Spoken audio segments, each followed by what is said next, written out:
imagination could run wild. All things new.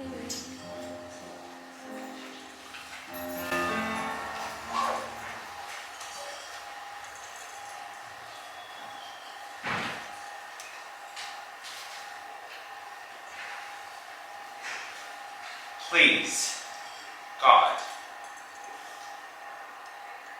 if you're listening, if you can hear me,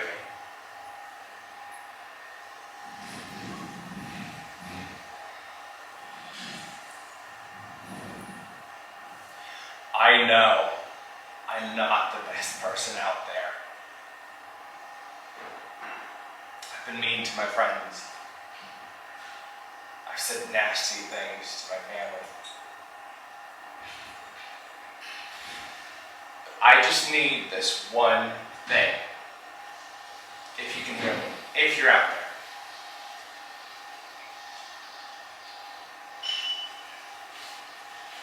I don't want to be gay.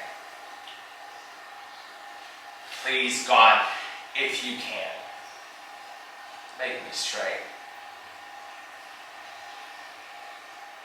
I know you must think that I can take the pain, the hate. I can't. Please, just make me straight. I want to be normal.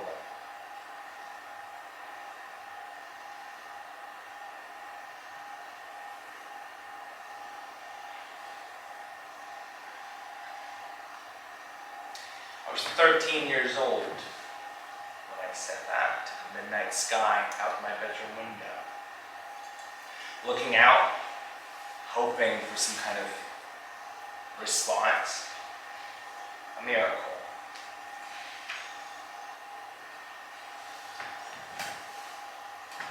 Suffice it to say, God didn't listen. 2 years after that, I sucked my first dick. It was fine. The dick was fine. The guy attached to it now, he was a dick.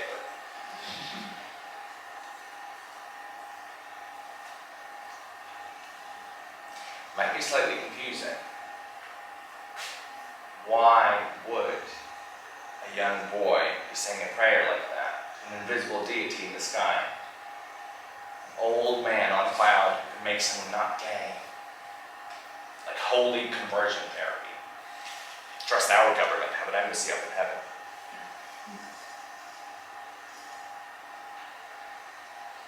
Let me paint you a picture. I was 11 years old when it happened, when it all started. My family had these rubber exercise balls in our house that my mom used sometimes. Well, come to think of it, she never actually used them, but I guess just having them around made her feel more accomplished. It kind of runs in the family. I've got dumbbells at home I never use. It does look good to have dumbbells in your bedroom. Oh, he's working out. He may not look it, but at least it's trying.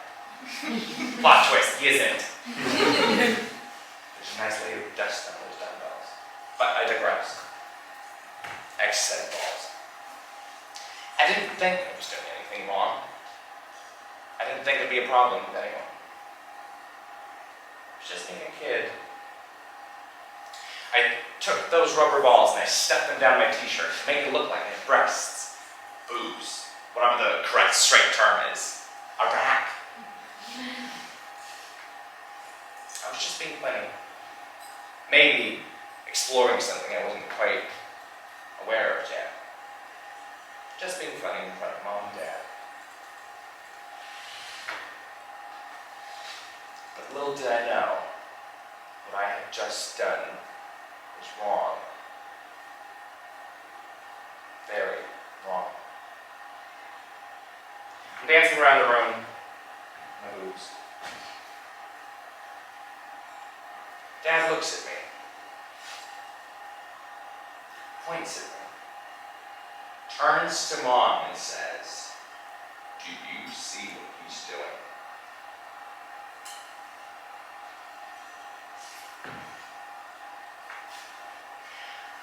I'll never forget those words. The expression on his face. The disappointment. I stopped. I went to my room. That's the end of that. Nothing but shame. That's when you know you're not like everyone else. You're different. You're weird. You're a freak. You're fucked up. You're fucked. It's not like I can go back to my parents and talk to them about it. That was 15 years ago. And when I'm with them, I still feel like that 11-year-old boy who's just done something wrong. Without meaning to do anything wrong. Without actually doing anything wrong. But when I'm with them, I feel like I have. Is it any surprise I left my parents' house as soon as I turned 18? I left the fucking country, for God's sake.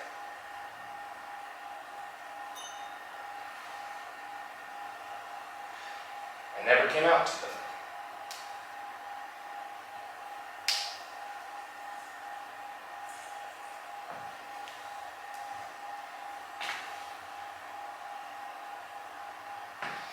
I guess that's why people say that gay people choose our family. We build our own community. Even though the gay community is often just a bunch of cunts too.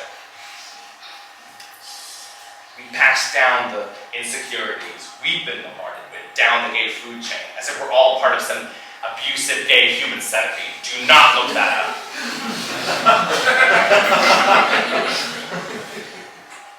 We pass down the shame to those seen as lesser, as weaker. Those who aren't white, those who can't pass as straight, femmes, bottoms, you name it. A cycle of hate.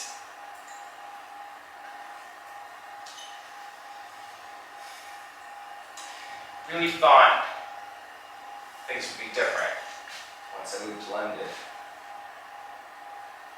The days of hiding who I was would be over. And I am safer, more free, I guess, but I'm still a prisoner in my own body, in my own soul, stuck like a fucking millennial renting my existence. As if I owe myself to someone. My sexuality, my gender identity, myself. Always dialing down the game to make sure everyone around me is more comfortable. I'll be speaking to someone. I'll try to decipher if it's safe for me to be honest about who I am. And watch what I say, or else that feeling of shame will be back. That moment with my parents, those fucking exercise balls.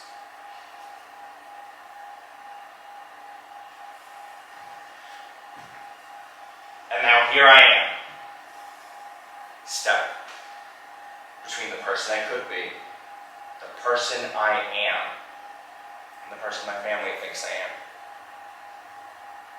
And who am I really? That's who you ask. Ask me. Depends who's asking. Is God asking? Does God care?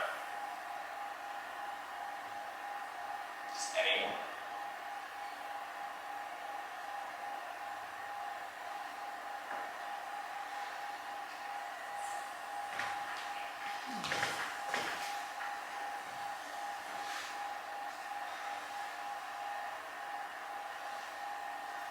Please, God, if you're listening, if you can hear me, I know I'm not the best person out there. I've been mean to myself. I've said nasty things about my body, my soul. But I just need this one thing. If you're out there, if you can hear me. I don't want to hide anymore. Please, God, if you can, make me feel proud, like the others in the parades, unashamed. Please, let me be free. I want to be free.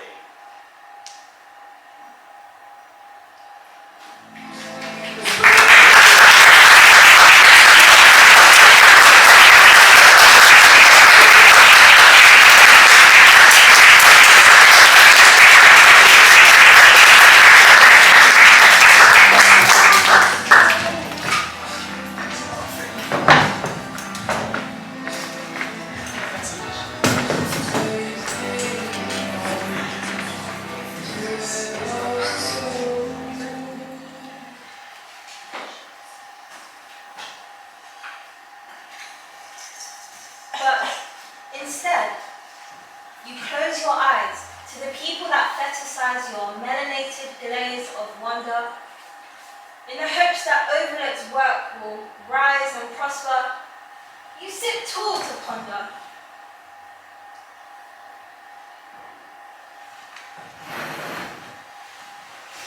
Am I here for my words or talent? Or am I just ticking boxes for your status quo? I'd like to know.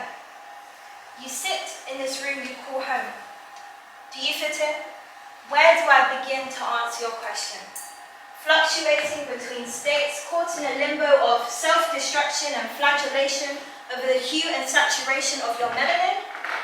You're too mulatto to sing vibrato, yet not enough to love Jill and grime. So you seek for a character of resonance in the stories you read to pass the time, and you finally found them, entangled in a world of crime, until their savior swoops in, who's heartless and mean, and your character winds up dead in the next scene. So yes, I'm sick and tired of you telling me what I want to watch, complex algorithms of who knows what. Why ask for our identities to sit on your board in silence, surrounded by snakes who have shed your skin? You can't close your eyes no more. Self-governance is the way to go, because they illegalize the herbs, but claim they didn't know when they were doing so. And they can try and run your mind with all their might, but it's a bitter pill they'll swallow, as we're here to stand tall, not hollow, but brimming with potential. Emancipated at last. In my melanated glaze of wonder, I sit and ponder how to use this platform. So let's take a step back. Who were the ones who brought rhythm and rhyme to these golden streets that we built on bended knees? Please tell me why you're so uncomfortable to relive these truths. To the roads we call home, did you really think you could just uplift these roots? Like a tree whose leaves wither and die, do we fade or disintegrate to erase your mistakes? Or do we stand tall and rise to glory in our melanated glaze of wonder?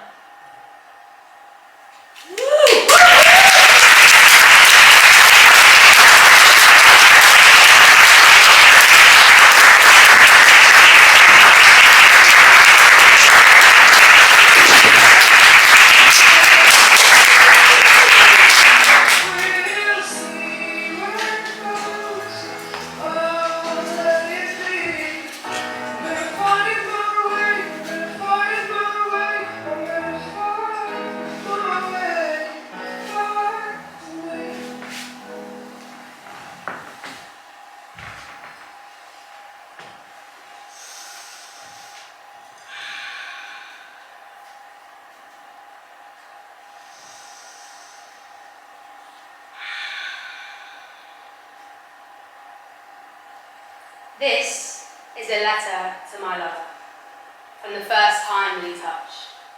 Your bed, a sea away from mine, our limbs entwined like ancient rhymes carved in stone. A moment, ingrained in memory. I still feel your lips on my forehead, My drunken mind imagining our life together. An endless road of tracing collarbones with silent vows, and hands holding each other's skins, seeking constellations between our freckles. I fell asleep on your chest, waking only to regret this messy feeling of going too far when we are so close, and the 5 hours home feels like driving away from this dream I had about us. This lust filling my lungs, smoke in every artery, an overflow. I'm heavy with love that has nowhere to go. This is a letter to my lover after months of yearning and learning that you felt the same. Our relationship has changed and now our bodies are close because they are supposed to be. Your skin filling in the bits my mother didn't give to me, the things I left along the way. Fingers tracing the edge of my rib cage, the surface of my chest. I've not let someone touch me there. And I catch my breath in the back of my throat. I know there is only one way that this will go, and if I take off my clothes and show you the whole of me, I'm scared that you'll leave. With some half-stumbled apology about this mistake. This is a letter to my lover 1 month in. You undress me slowly, pressing your knee against my thigh. The pressure lifting the pressure from me. I let you unbutton my shirt as you slip soft cotton from my shoulders as we mould together. Your breath warm on my neck as you whisper permanent promises in temporary touch. You rub your stomach up against mine as I brush hair from your eyes. And you smile. Because we are here. Hearts beating clearly and loudly and faster and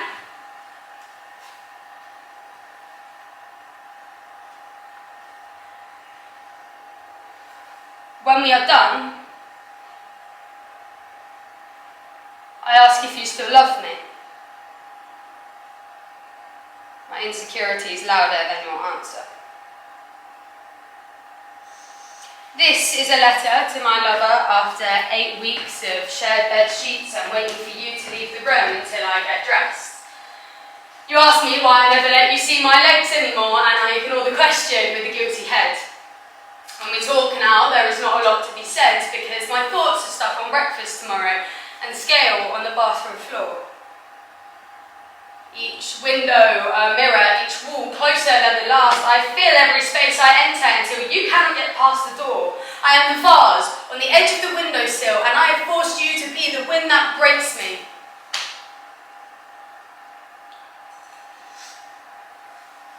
I blame my brokenness on your first draft sentences. I make you angry because I am angry that you still want to love me. This is a letter to my lover after months of hard work conversations on your observations. I give you no explanation and you grow tired of my half attempt at drawing you in just to push you away until your shadows touch the walls like some ancient story written on tombstone. I'm stumbling home drunk, trying to decipher these hieroglyphics, except I no longer speak them and my English is slurred. An apology to her stitched together in half-started reasons and half-finished promises that I am being honest.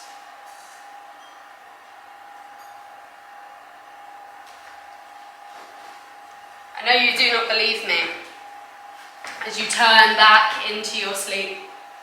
And I cannot reach the part of my brain that could explain that I am too close to myself, so I am distant from you, because it is not fair to love a person like that.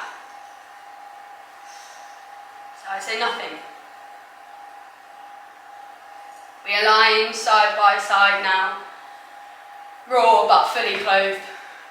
I say good night, just for the morning to come, as it always does. Our bodies inhabited by the both of us, but owned by no one. I've become something less than I once was. more unsure of my skin than the womb I was birthed from. I long to feel that closeness again.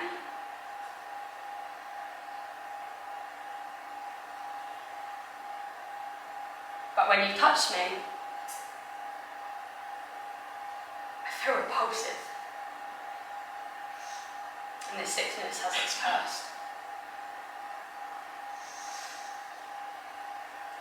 This is a letter to my lover, of whom I owe something other than an excuse. Another night from separate sides of the bed, I turn my head to face you and take a breath. I want you to hold me like you once did. I'm scared that that will make you think what I think. I don't want you to see me how I feel like I am, rolls of thick, ugly skin that hang on to my bones, and fat that curves every corner and fills every hole.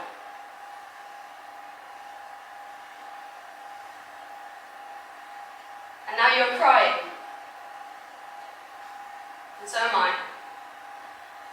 And I'm showing you pictures from a time when I was quite ill, and I am willing my body to shrink back to then, when you first told me you loved me. And I could believe that's what you meant. I resent every compliment like you have told me a lie, because my truth should be your truth. Instead you call me beautiful.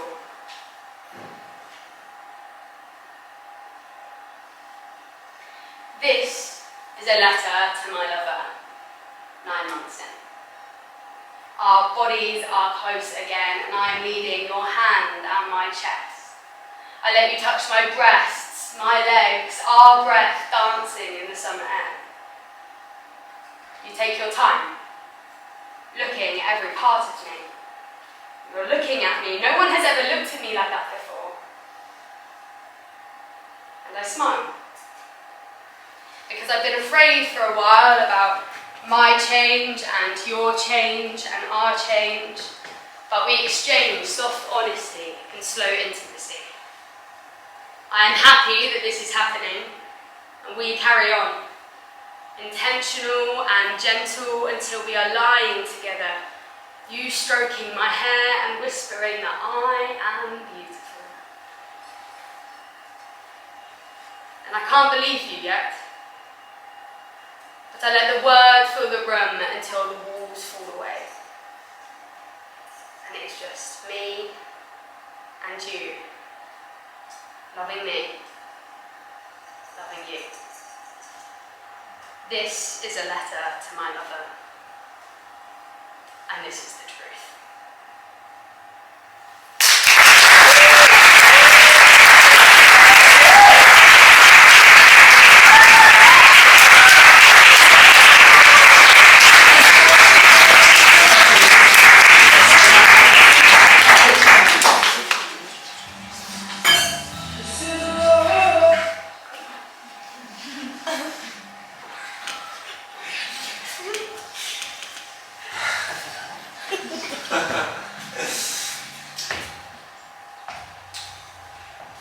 Right.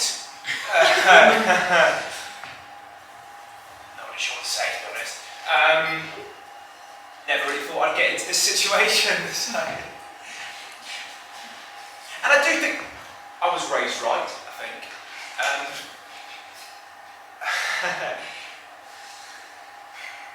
Look, what I'm trying to say, what I need to say, what I'm trying to express to you is, look, the world is spinning at like a bazillion miles per hour around a sun that's the centre of a solar system, in a massive galaxy surrounded by even massive galaxies, in a universe that is infinitely big and only getting bigger. It's expanding. Infinity is expanding. That doesn't even make sense. Does anything make sense? I mean, 6 billion years is nothing in the grand scheme of an infinitely expanding universe. Endless galaxies, even more solar systems, and we get 9 planets. Yes, I still count Pluto. Fuck you. And we're the third closest to the sun by chance, pure fucking chance.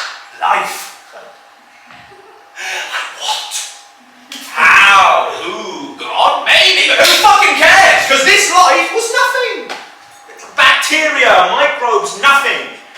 And then magically, out of nothing, this nothing becomes something. How? I'll tell you how. I don't know, it just did! And then fish! Some point! Something that wasn't fish became fish! And then sharks! Oh, even better! You know, sharks are older than trees. Trees! You mean, trees were there for ages, now they haven't sharks out. And then those sharks grew legs and they crawled out of the ocean like the evolutionary gods they are. And they kept evolving and growing and changing until they became exactly what they were always destined to be. Fucking dinosaurs! I know that Jurassic Park bullshit. No, these dinosaur chickens, right? They had feathers. Like chickens. Well, terrifying chickens with teeth.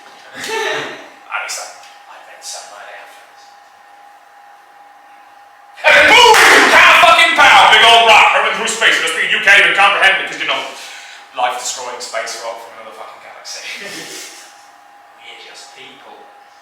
And we don't have to share this miracle of Earth with those giant lizards every day because that life-ending rock turned into ash like that. Gone. Do you see what I'm getting at yet?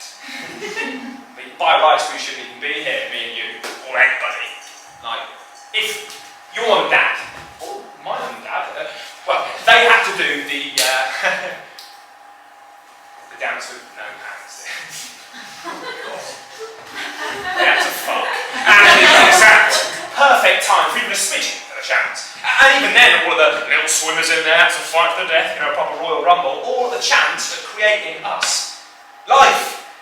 To be here now, standing here, right now, you and me. Welcome to the world, man, because here it is!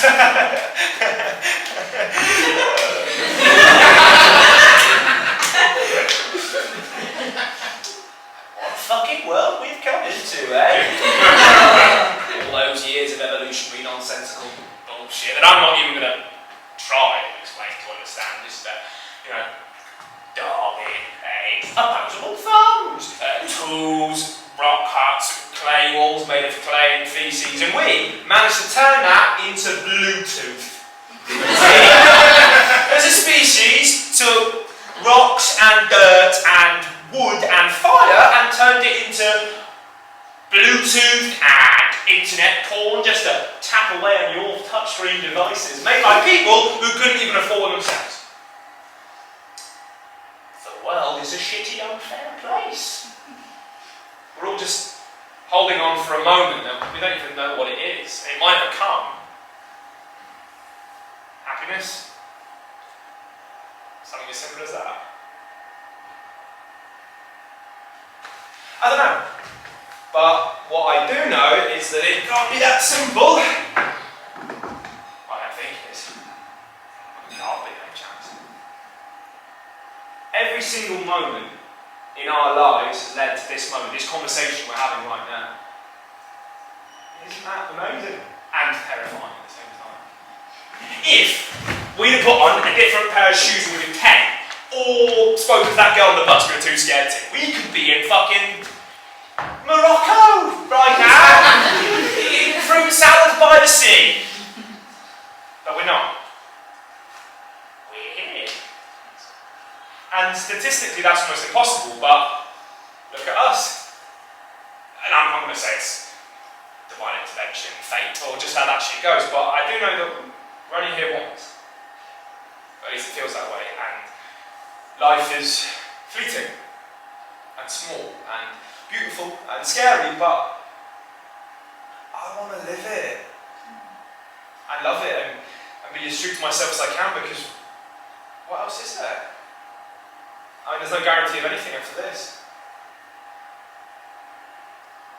That's the curse of being alive, I suppose. Knowing you ultimately know nothing about anything. Which has, somehow, through all the bazillions of galaxies, all the billions of years of evolution, land sharks, feathery dinosaurs, steam power and Bluetooth, all the trillions upon trillions of possible outcomes the world could have made in an infinite number of parallel universes that may or may not exist. Let's not get into that. Because it's just me and you, standing in front of each other with nothing to lose and everything to gain. So, because of all that, and so much more, do you want to go on a date with me?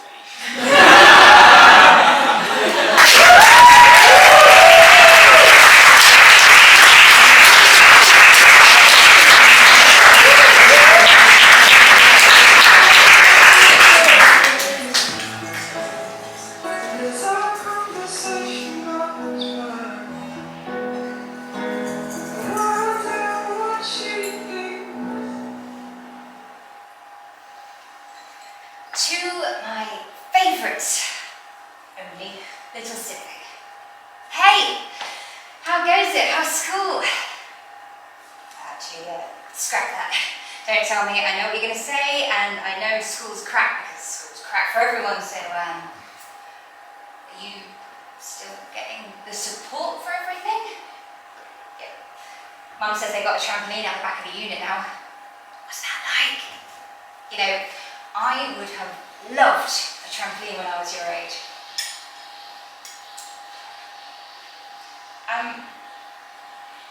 I'm writing to you because I want you to know that you can talk to me. Like, whenever you want, anytime. Well, maybe not at 3 in the morning because I'll be asleep, but if you do need me at 3 in the morning, then my phone's always on ring, so, you do know that, yeah. It's only because every time I WhatsApp you and ask how you're doing, you say you're good, and then you don't respond to any more of my texts, so I know you're good, but I don't know why. You don't have to tell me. But I want to know who you are, who you're becoming. There's something about both of us that I wanted to talk to you about. Something that I didn't want to send over text or even in person. Something that, if you decide to burn this letter and have it destroyed forever, then that's your right. But I think there's something about both of us that we should talk about. I think all families probably think they're cursed. Gives us women out.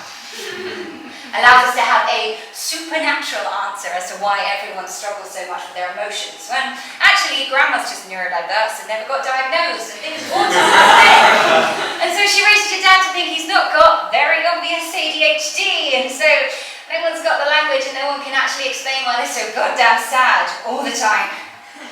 I mean, it's hard when you grow up on that kind of a back foot. I think you are cursed. That no one will ever understand why you can't just get on a bus, or why you need to roll on the floor when you put your school jumper on.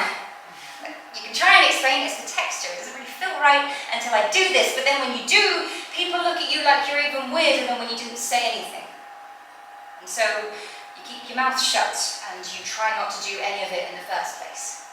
You keep this up for years and years just because it's easier for everyone else. And they don't understand it at home, so you've got nowhere to go, and I just don't want you to shut yourself down for so long that when you look in the mirror you stop recognising yourself. I know you've had thoughts about it. Oh, don't worry, I haven't looked on your computer, but you spoke to Mum about it and she told me. She said that I'd understand it more. She's been reading and speaking to me about it, but she wanted you to speak to someone who would get it, and I think I do. You know, I only started seeing myself last year, at almost 21. I didn't realise I'd spent years and years just floating around in a body and not knowing who that body housed. I spent so long being confused with my brain and my body and where they line up or don't. Usually don't. I mean, it sounds really scary, and it felt really scary because it felt like I'd never fully connect in myself. And I was gonna float forever hating who I was and how I was seen and how I was treated and how I treated others. I mean, some of that was just puberty. But I know it wasn't all of it. I'd spoke to my friends before writing this and nobody quite got it, so I must be onto something. The curse isn't that you're different. It's not that you can't do what other people do. You're not doomed because you struggle or you need things to work in a certain way in order for you to function like everyone else. In fact, I don't think there's a curse at all. It's just people and difference. It's natural. And once you realize this, you can start being kinder to yourself. You can only move so much for the world. Sometimes the world needs to move for you. And it will, in time. And until it does, I'm here for all of it. All my life. Your favourite, only big sibling.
Sometimes I think I'm cursed.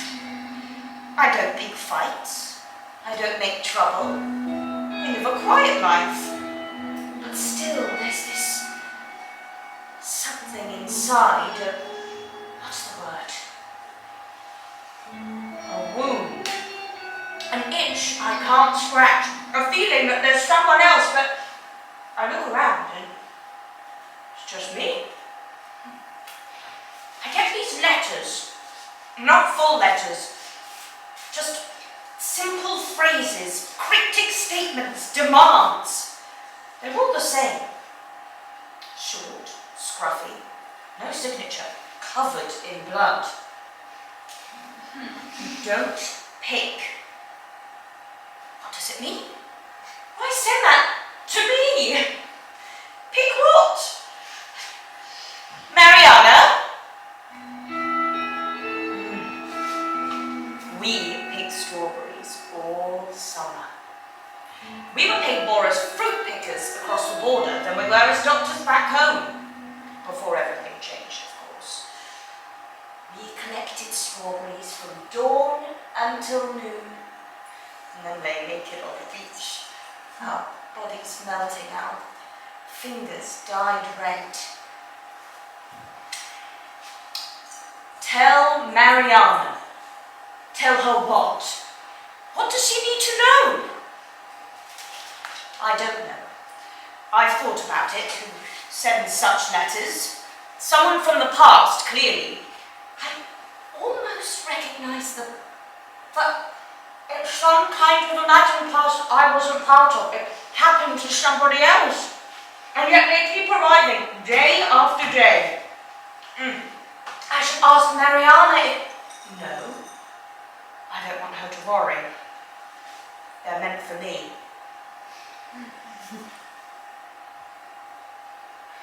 There's this woman. She comes sometimes, sits just over there, looks at me, pretends she's not, but she is. She's got something to do with it. I keep meaning to... I should... But so, you know. I always knew the rotten from the good ones. Something in me, what's the word? Intuition. Mariana doesn't have it, but that's why we make such a good team. I pointed at the good ones. She put them in the basket. No rotten strawberries for us. You're the mind and I'm the body. Yeah, that's what she said. You're the eyes and I'm the hands. Oh. Are you there, Mariana? Remember. That's it. Just remember. What? What am I supposed to remember? What's the point of this? Torturing me? This woman keeping me hostage. I'm supposed to what? Remember what? It's not me. It has to be. Someone has to.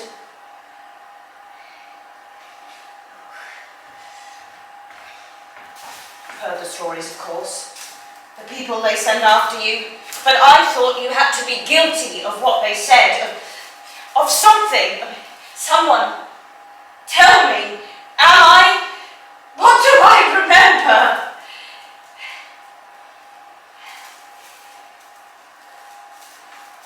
Sometimes I think I'm, what's the word? A wound. I'm rotten. We get these letters, no signature, covered in blood.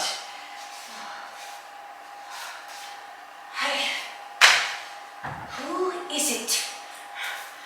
What is it? What did she, what did we, what's wrong with, it was only love. It's changed now. Everything. So why should I, a quiet life, hostages, let us, leave us, just.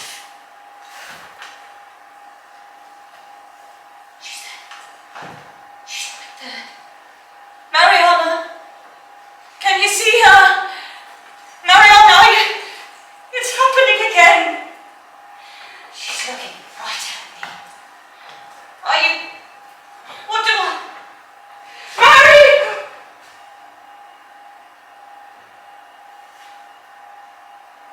Oh. Huh? Okay. Let me just... if I can remember to... What was it? What do I need? Oh, yes, I know. I'll write a... Yes, if I write it down, I'll remember to... Mariana! I need paper. I can't forget. Yes, I need paper to... I can't forget. Isn't there anything?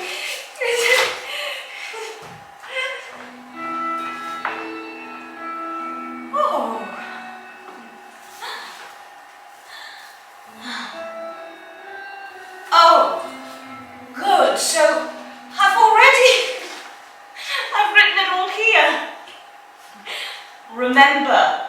Yes, I'll remember to. What was it? I need to remember to tell Mariana. Yes, good. So I won't forget now. I'll remember. I will. I'll remember all of it. Strawberry, sun, bodies, hers, my mind, ours, bodies and mind, eyes and fingers, the good ones on the beach. Yes, I remember it. Before everything, the doctors, the border, this rotten curses, everything, our hands and oh, look, this, what's the word? Wound. I thought it had healed. You know, I'm always, it's all over the paper. She always tells me, don't pick. Did I say that already? She tells me, the woman, what's her name? The woman, her name is, she's my